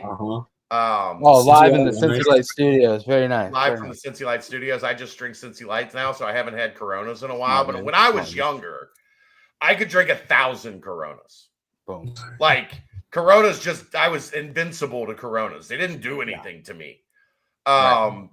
We drank so many Coronas that day, and we did not move from that spot. We did not make it any farther into Tijuana than like 15 steps down the bridge to the tiki bar. And we sat there at a table. We had like the first table on like their little outside patio so you could people watch the entire day. And it was probably 10 o'clock at night before we stumbled back into America. And I would hate to know the final tally on how many Coronas there was like 5 of us drank that day. You felt invincible. You made a graveyard at the table. Oh yeah. I mean, oof. Oh, yeah. Boy, we had to have come close to drinking them out of Coronas. Like I envision at some point in time they had to make a run to get a couple more cases of Coronas to keep our 3 Coronas for $2. Chad, that's a full Tijuana experience. Well, we went back many times into the city. We went back many times. We had many other nights. You don't want that full Tijuana experience, right? You don't want that. We had a couple crazy nights in Tijuana. That was not one of them. We just sat there. That'll be on the what they call it, a different podcast. That's a Patreon episode. Yeah, that's on the Patreon. We'll talk about those nights in Tijuana. But yeah, lots of Coronas. Beach bar down here. There's a place called Hunker Down. It's like, it's the epitome, like locals in there. Just there's dollar bills all over the walls and the ceilings. They got this little cover band. This guy sings Simple Plan by Leonard Skinner. Simple Man. Simple Man. There you go. Yeah, Simple Man by Leonard Skinner. Simple Plan's a band, man. Bro. Aaron, Simple Man. Kind of plan. Yeah. Having a simple kind of man. So anyway, he kills it. And, vibes are high, man. So yes, that's my answer. Simple Man. And you know what? Maybe one day Simple Plan can sing Simple Man. That's would be the greatest thing. Crypt Keeper once saw a cover band down in Myrtle Beach called Led Nugent, a Led Zeppelin Ted Nugent cover band. I don't even know what to make of that. A little stranglehold. Only you, Crypt Keeper. Crypt Keeper, it's not Led Nugent. It's Ted Nugent, bro. It's Ted Zeppelin. Ted Zeppelin. But yeah, no, man. Vibes. Gotta love it. All right, let's timestamp. All right. Quick Paper Supply, your local and family-owned restaurant supply company for all your non-food products. Quick Paper services over 150 restaurants with weekly low minimum next day deliveries. They provide a wide range of food service products from to-go containers, cups, custom printed products, eco-friendly, and much more. They also have cleaning and restaurant supplies for all your janitorial needs. Call Nick 513-470-2029 and reference Bearcats for your first month of purchases. Boom. For 20% off your first month of purchases. Boom. Obviously, a huge mailbag tonight, so we're not going to talk too much about basketball. Chad, you gave Dave a nice little what you were hearing from the scouts in the last on the BCJ pod. I suggest to go back and give that a listen. Obviously, or you can go to the message board and give it a read. Oh, okay. There you go. Some people loved it, some people didn't. Well, to the people that didn't, yeah. So 36th in the initial Ken Palm rankings that came out. Last year started 17th. I think we'll have a lot more. 5 on defense. 5 yeah, on defense. Right. I think we'll have a lot more basketball to Like talk that. about. Yeah. On next week's pod, because obviously we'll have a exhibition game. I will be there. My Oh. credential has been approved. Yes. I am heading to Ann Arbor on Friday. I will spend for the people. I For will the spend people. my birthday in Ann Arbor watching the Bearcats and the Wolverines. And Happy I will- early You're the birthday best, to Chad. Chad just wanted to sneak in on my birthday. Don't forget, it's going to be Friday. Make sure you reach out and tell me happy birthday. You want to see what I got Do you for my think Wes birthday? can get Brent? them? Do you think Wes can get him to sing "Happy Birthday" to you on the court? Ooh, actually, yeah. I mean, if he doesn't, I'm going to be kind of upset. Or Wes does that thing where he. I feel like they got some other shit to do. I don't know. Like Wes play a game. Nothing is the more birthday important guy than Chad. pick. Wes lets the birthday guy pick who's going to sing happy birthday to him. So, Chad, who would you pick? Wes. Oh, okay. Go right to the man. Member of the family. Okay. Longtime friend of the show. I stopped by Garrett Campbell's tailgate. Oh, shout. On Saturday, and his wonderful mother-in-law had these made for me. Oh, wow. That's awesome. BCJ glass. What is that? Fill it up to the top of the B. That's a nice little 3-finger pour right there, baby. That'd be great for some new riff. Let's go. Yeah. How awesome is that? That is nice. Awesome. And not one, but two. Yep. Now you can share. Yep. I like to do that too, Chad. You pour them both, and you're like, oh, who am I drinking with tonight? Oh, looks like myself. Oh, it's just me. It's just me. Ryan, so thank you. I go straight from the bottle, you know. Thank you. Look, if you want to give me presents when you see me at tailgates, that is something I am for. Okay. So you can bring me something and tell me to stop by. Yep. They told me next week you got to stop by. I stopped by. I got these 2 Bearcat Journal rocks glasses. Yeah. If you'd like to do that, I am okay with it. I have no issues with that. Yet again, remember Chad on his birthday. Remember, is going to be at the Michigan-Cincinnati exhibition game on his birthday. It will be his birthday on Friday. 48. 48. You know, Chad was having a birthday party, and then an exhibition basketball game took off. How about that? You know, oh wow, so many people here for my party. But yes, gonna be a fun one. Big Ten Network Plus. Big I Ten believe Network it's Plus. only streaming. So you know, you can do that sneaky thing where you like get like a free trial and then you cancel it right away if you don't have it. But yeah. So should I ask Wes that after the game? Like, Wes, you have somebody sing happy birthday on a player's birthday, and today is my birthday, and I'd like you to sing me happy birthday in the post-game press conference. I would say if the exhibition game goes similar to the one against Ohio State last year, then yes, that's a good question to lead with. Yeah. If it goes roughly against a top 5 team in the country, then or actually the 8 people did come out. I know Purdue's 1. I forget off the top of my head. But yeah, 2.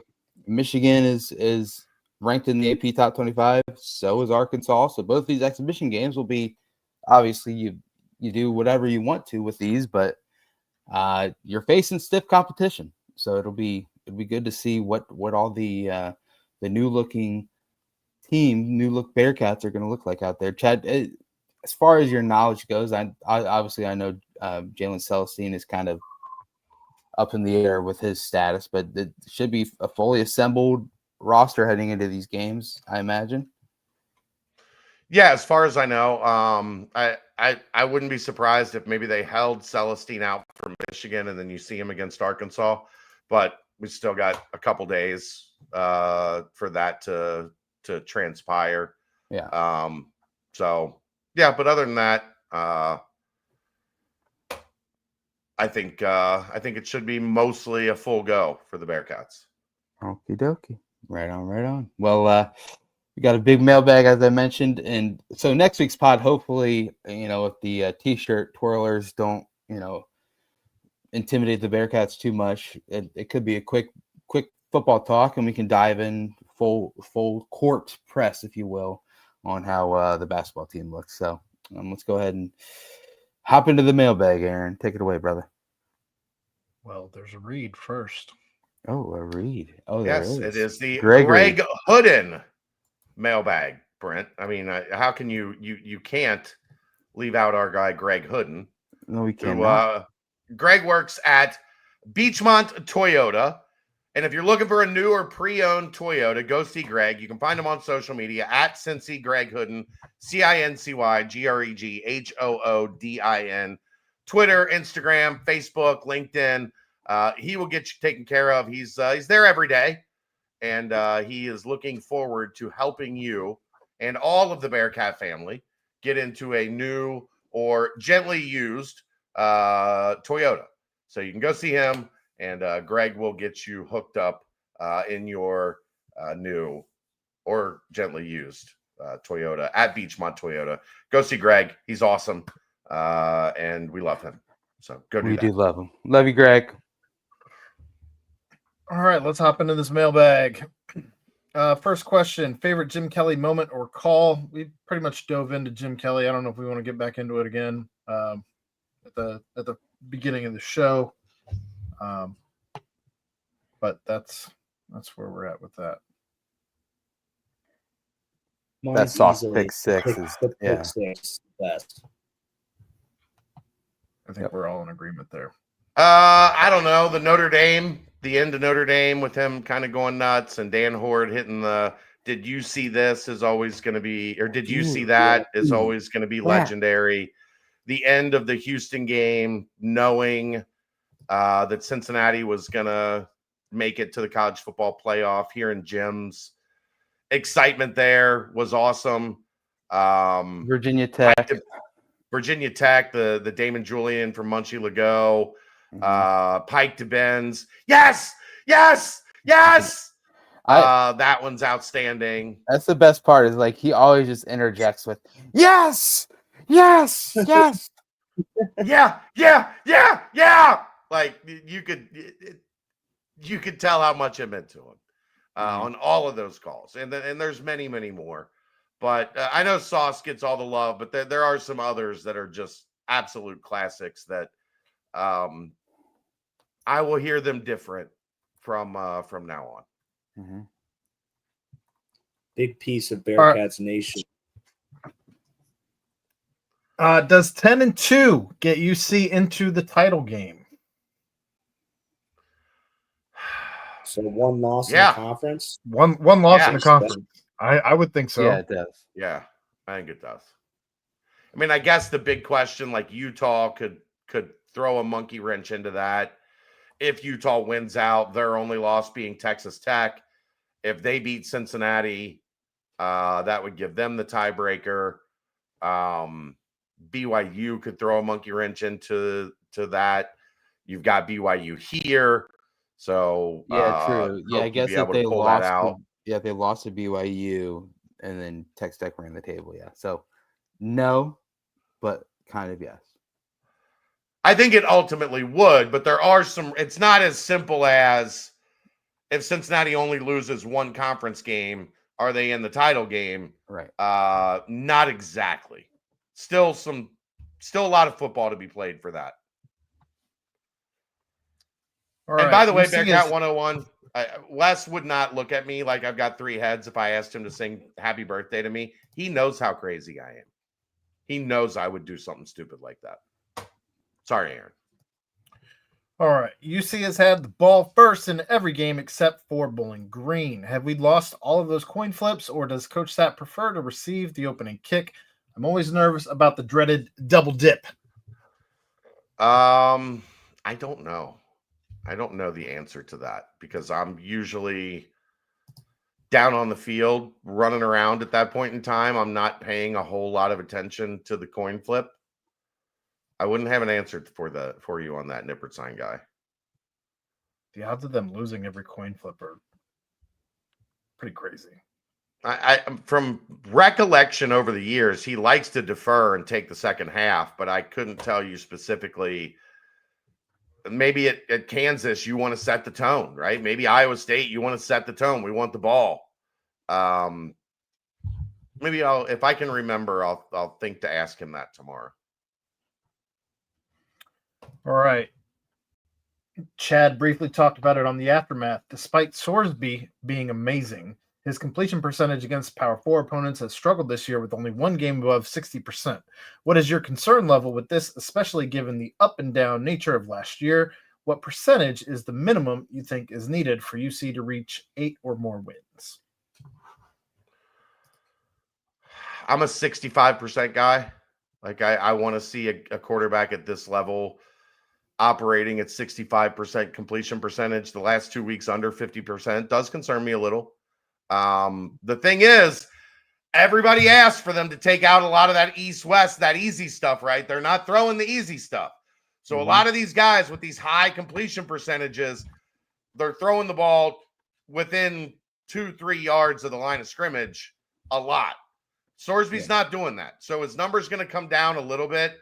But I would like to see him consistently hover around that 65% range. It's a good number.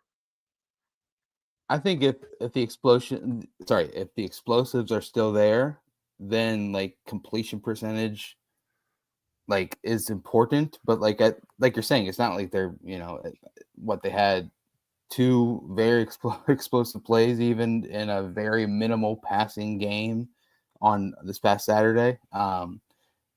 They obviously didn't have that the last 2 seasons, explosive plays through the air. So I think if you're right around that 60, yes, you want it to be higher. But if you have like 3 explosive plays throughout the game, like touchdown explosive variety, then I think the percentage doesn't truly matter as much as if you were kind of just methodically working it down the field. Yeah. All right. Anything to add there, Ryan? No, I like Chad's comment on the 65%.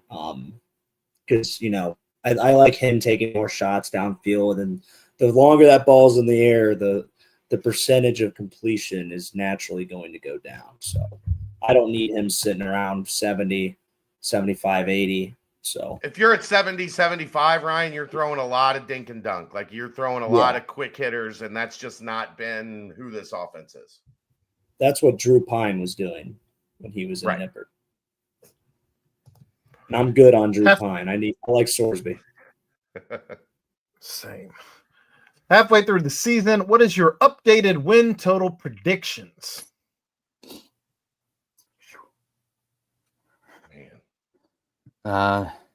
Win-win. Tough one at Utah. I'm 10 wins.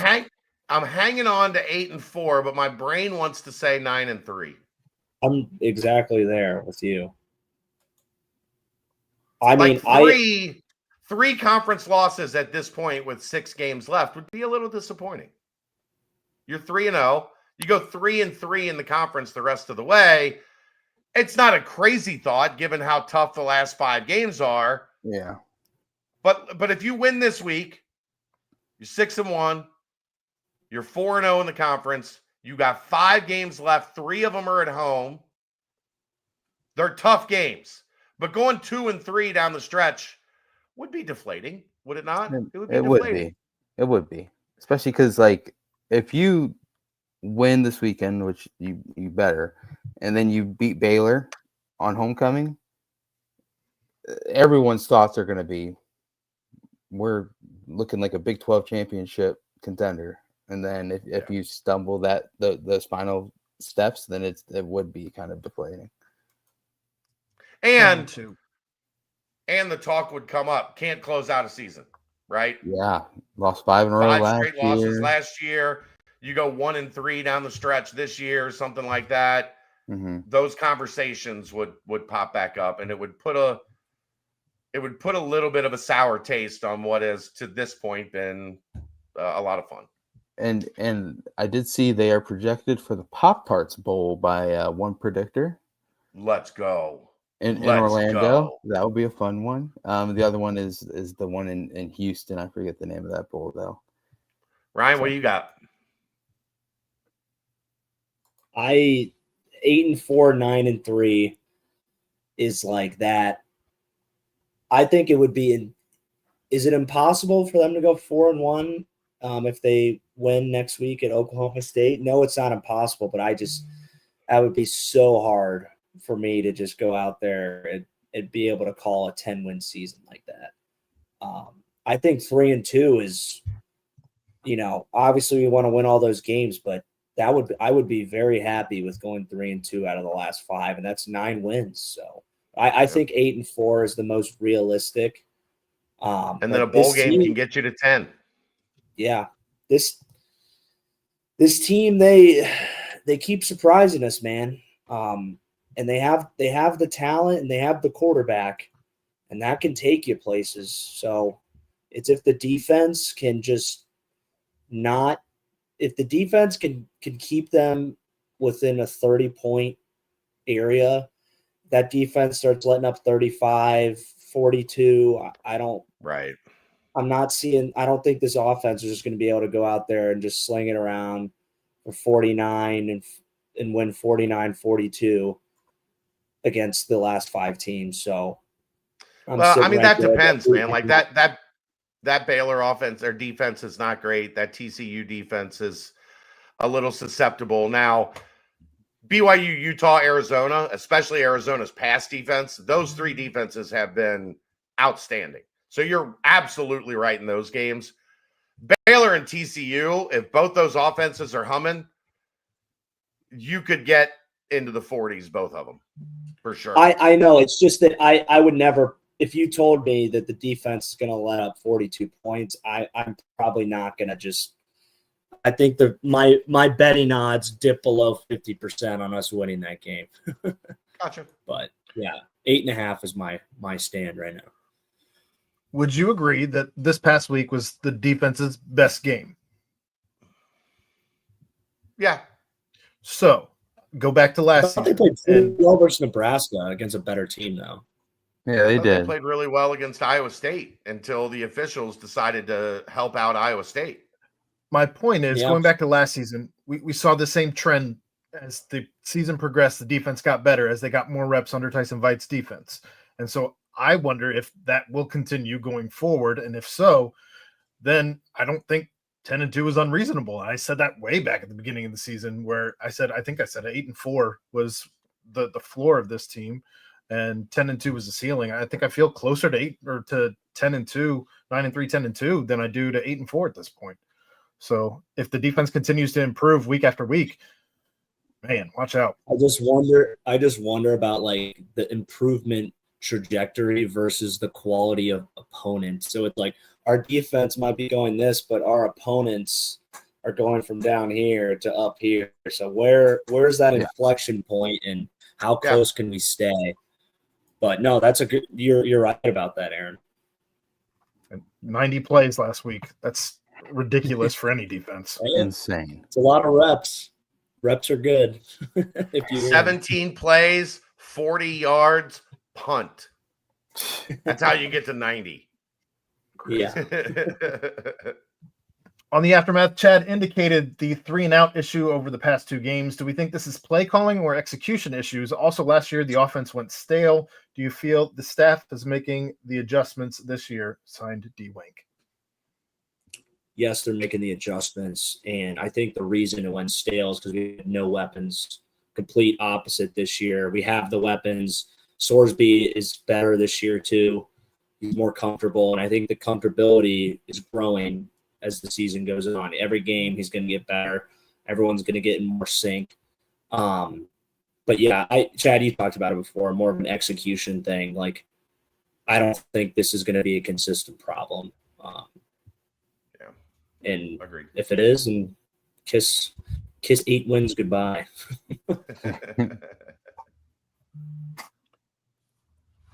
Do you think UC will be favored in any game after Oklahoma State, Arizona? Yeah.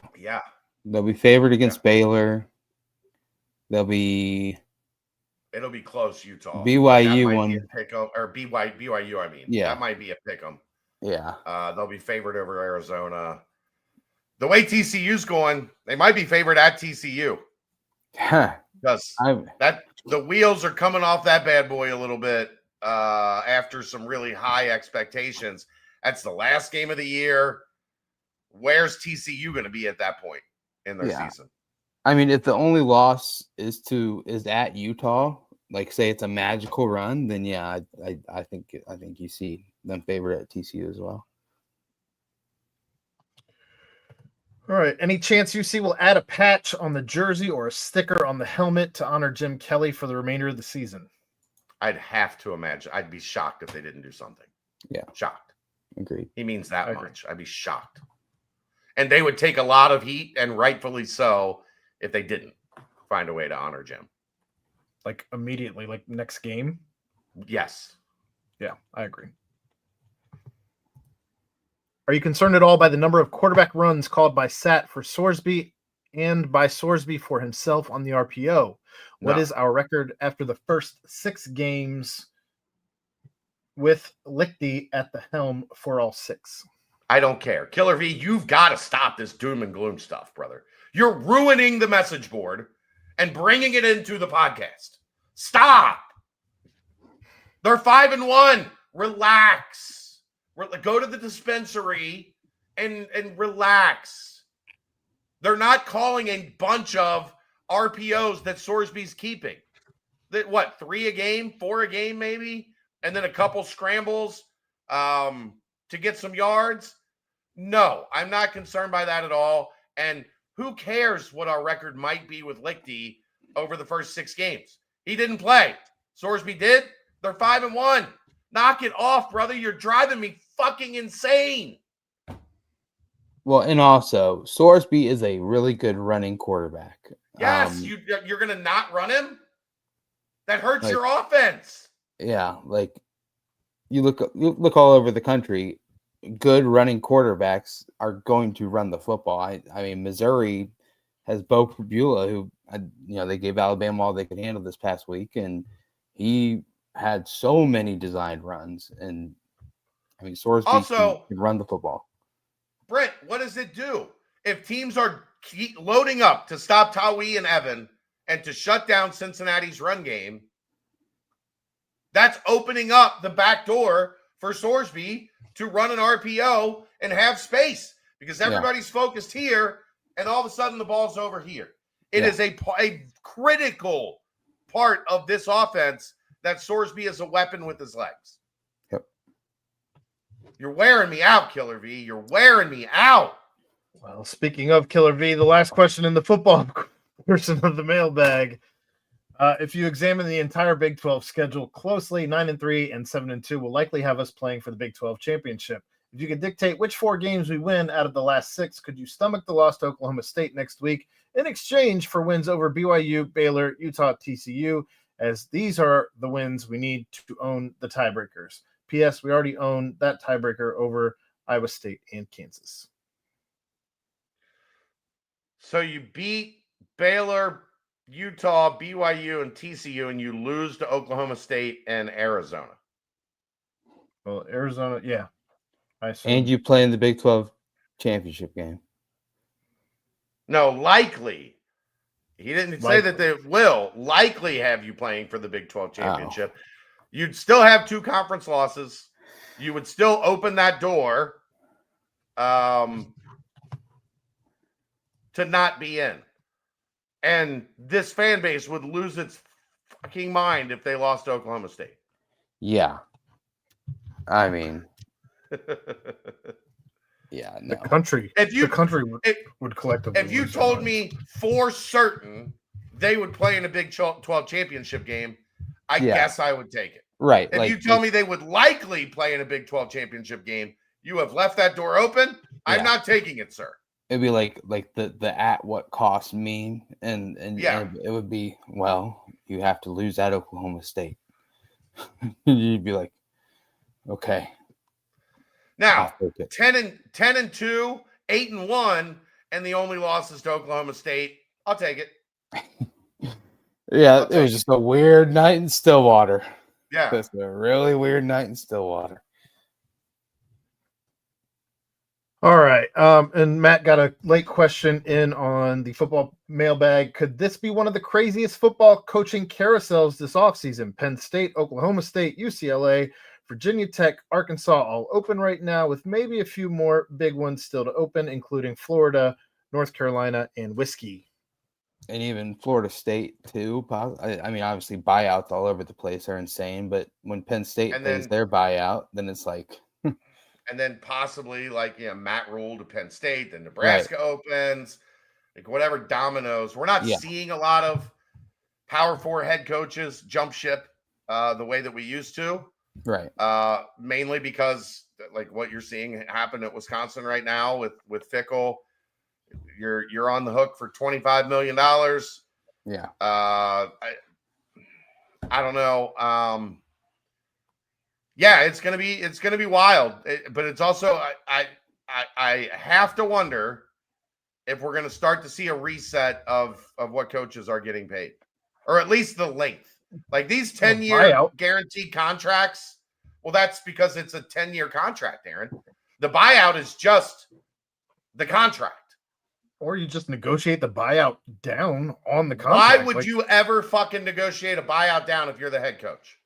Why? I'm just saying. Why would you Fire include me? that if you're the school? Go to the next. Dave brought it up on the brunch. Go to the next guy. Go to the next guy until they start doing it. No. Where schools are on the hook, these things used to be 4 or 5 year deals, right? And you could get out of a buyout for 4, 5, 6 years. You're 2 years into it, 3 years into it, you can get out of it pretty easy. We're starting to see these like 8, 10-year contracts, or a coach signs a 6-year contract. He has success year 1 and year 2, and they give him an 8-year extension. And then if things go south at all, like that's where the schools are screwing up, Aaron, is the money is what it is. Like if you want one of the best coaches, you're going to have to pay a bunch of money to get that guy from the situation he's in. But 8, 10 years, and if things go south, you're on the hook for 50, 60, 70 million dollars. Right. That's on the schools. That's on the schools. Yeah, and also with coaching, there was like I can't even really remember how many. Mel Tucker completely destroyed the market. Remember, he got 110 years, $100 million. Yep. And then everybody else was like, I'm a fucking better coach than Mel Tucker. I won my 10 years, $100 million. The reason why there's going to be a bunch of shakeup and a crazy carousel this year is because last year there was like no big There was nothing. Yeah. movements at all. So, yes, it's going to be wild. You're welcome, Matt. Thanks for letting me know. Moving on to basketball. Over under 1.5 Bearcats drafted in the 2026 NBA draft. Over. I'll go under for now until I see some guys play. Yeah, it's There's hoping few guys that get it'd be hopeful for like obviously a good season, but immediately Bayev and Cham are on lists. Obviously, Bayev would have to have a crazy, at least a good looking season and then want to leave right afterwards. And then Cham obviously has all the tools, looks good. And then the third would be Baba potentially, if he puts it all together as well. So we'll see. I'm under optimistic over. Under. Who is going to have the Bearcat dunk of the year this year?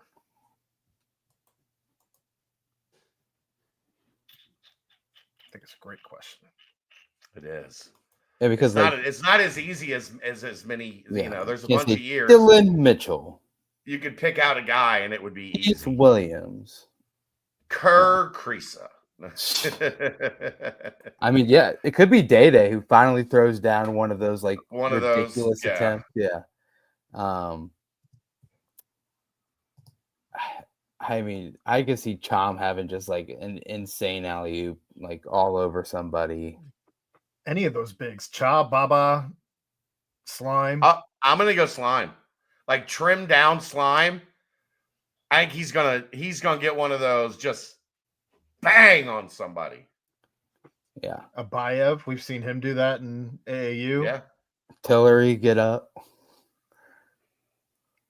No, I don't think so. I brought up the bigs because I they're think listing him at Slime. 6'1". Bro, have you?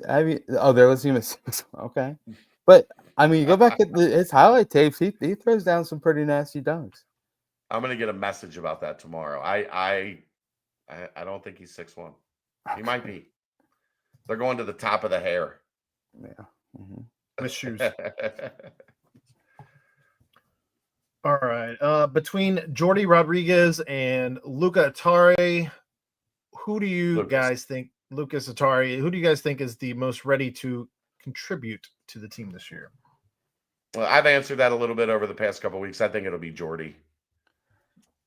I just think with his shot making, you don't need him to do a whole lot else.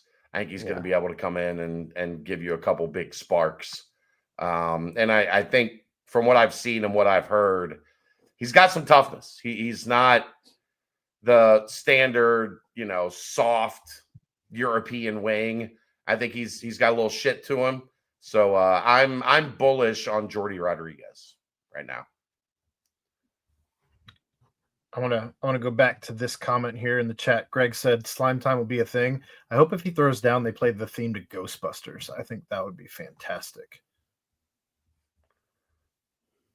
Banana, dana. Well, because of Slimer. Banana, banana, banana. Ghostbuster. All right. Ken Palm preseason rankings have the Bearcat 8th in the Big 12. You're the worst.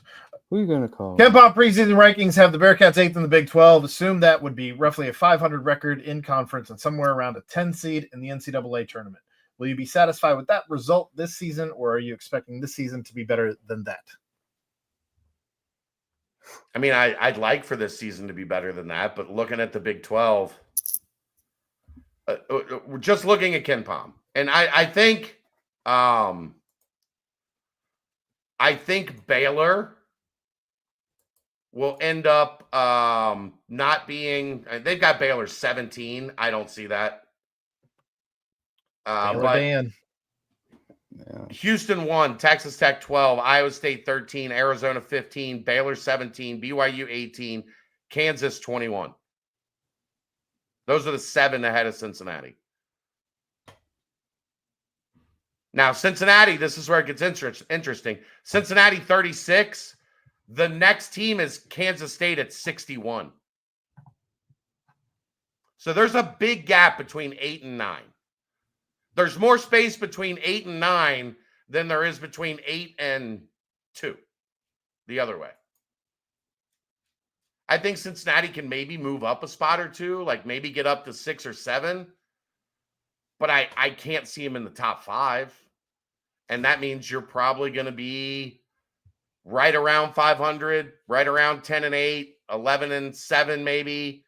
And you're going to be on the right side of the bubble, but I mean, you're going to be fighting for your life in February and the beginning of March to make sure that you either get there or you stay there, given how that works. So welcome to life in the Big 12, where, boy, you better be projected to have a special ass season if you're going to be in the top 5 or 6 of this league. We talked about it last year. Mm-hmm. And that's what puts that emphasis. Last year, the biggest problem was you let those teams below you get you way too often. Way too often. You're not going to be able to lose 3-4 games against those teams below you and make the tournament. It's just not going to happen. All right. So how can we get to watch the exhibition game Friday? Big Ten Network Plus, I think it's like $15. And then you can just cancel it. Like you got to get 1 month of the subscription and then just cancel it after that. But I think that's the only way to see it. Worth it. Ken Palm is projecting UC 36th in the country, 74 in offense and 5 in defense. Personally, would you wager that UC would finish top 50 nationally in offense? Last preseason, They were 17, 26 in offense, and 13 in defense. No, I wouldn't, because I don't think they have a dominant alpha go-to scorer. I think the offense is going to be better. Yeah. But I'm not putting any money on it being top 50. Oh, team's definitely shaping up to be a defensive stalwart. So, but yeah, a top 50 offense. There's so many teams out there that like become metric darlings because they have good offense. So you stick a UC money line for anything in front of Brent, and he will bet on it. Yeah. Top 50. You'd throw a unit. You'd throw a unit. Get out of here. Well, yeah, we all know. Obviously, but I mean, we got to see who's scoring. Is Sincere's 3-ball really taking a step up? I mean, there's so many unknowns. It's just incredible. So I think it's just too hard to pinpoint top 50 as of now. But yeah, you probably need it in order to be better than a 10 seed in the NCAA tournament. So let's hope so. All right. And the last question in the basketball portion of the mailbag, and actually the last question in the mailbag entirely.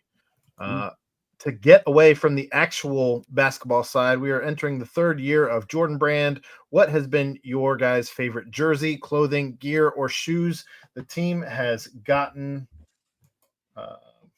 or you have received? RIP Jim Kelly.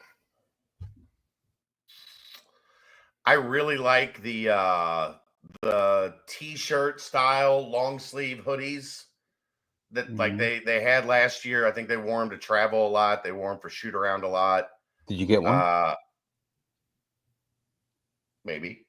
Oh, maybe. Maybe. Yeah, maybe not. Maybe. Drew Adams, my guy. Shouts. My guy. Shouts. Yeah, I got I think all 3 colors. Oh, okay. Yeah. Humble brag. Don't forget his birthday is on Friday. He's going to be Friday. at It's my birthday. Game. I am.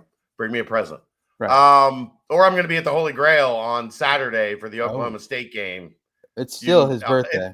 It's my birthday weekend, so you can bring me a present then too. I really like those. I've got a golf polo, the Jordan golf polo that's really sharp that I wore this weekend. The blocks are just undefeated, man. I'm wearing block shorts right now. So I mean they're undefeated.